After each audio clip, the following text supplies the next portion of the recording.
Well, the year was 2010. The city was Bangkok. I was a food critic, and I was 2 hours and 8 courses into the most unforgettable meal of my life. The restaurant was maybe 2 or 3 weeks from opening. The chef was nobody anyone had heard of before. It was a huge financial risk, but the food was really, really something very special. Every bite transported me, ratatouille style, to my Indian childhood. Even though what was on the plate was like nothing I had seen before.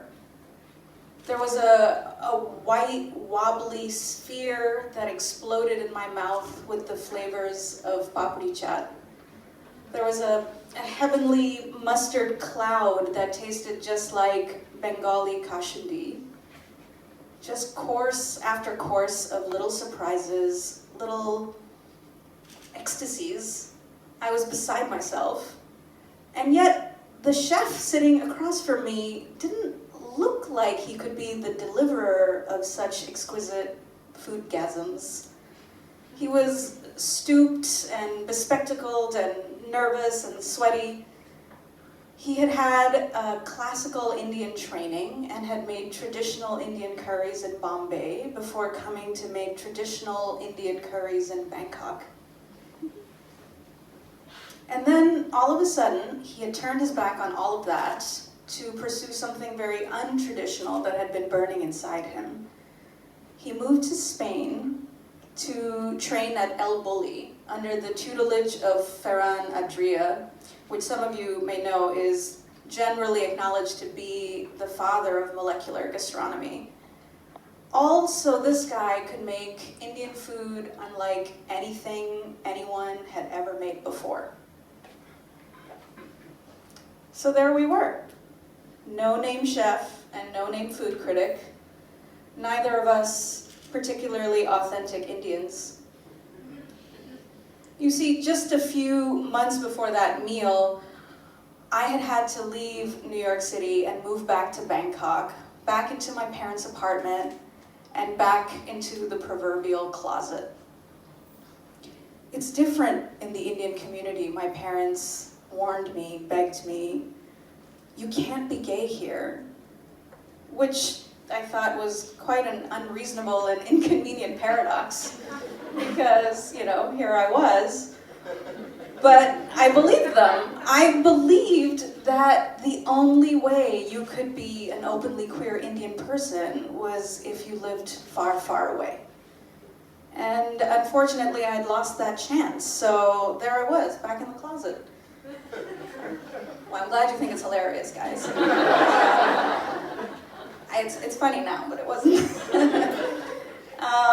My girlfriend in New York, quite understandably, dumped me.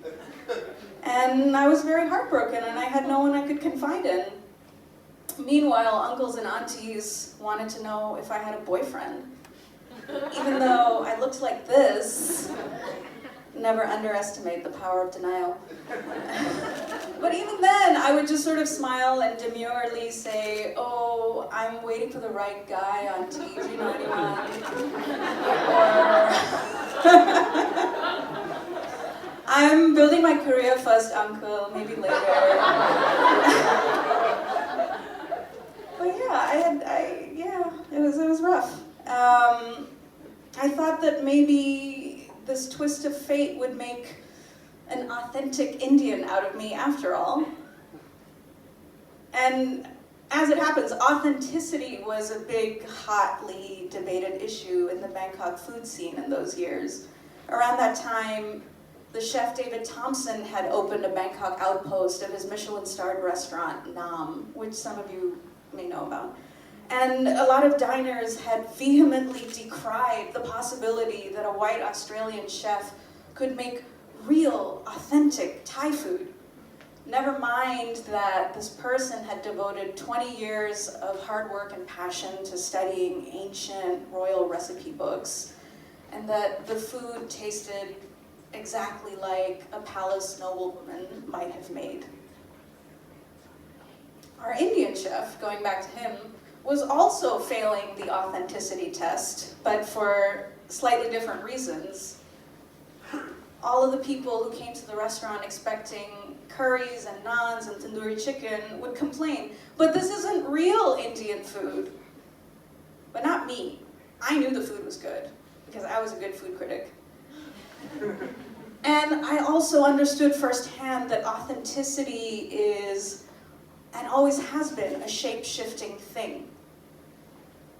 Moving to Bangkok, back into my parents' house, and becoming a food writer was never part of my vision for myself. And yet, that job gave me a lifeline when I thought my life had capsized.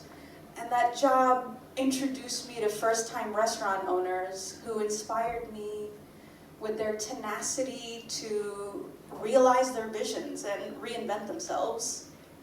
So a couple of months into the job, I moved out of my parents' house, which was a huge deal in the Indian community back then.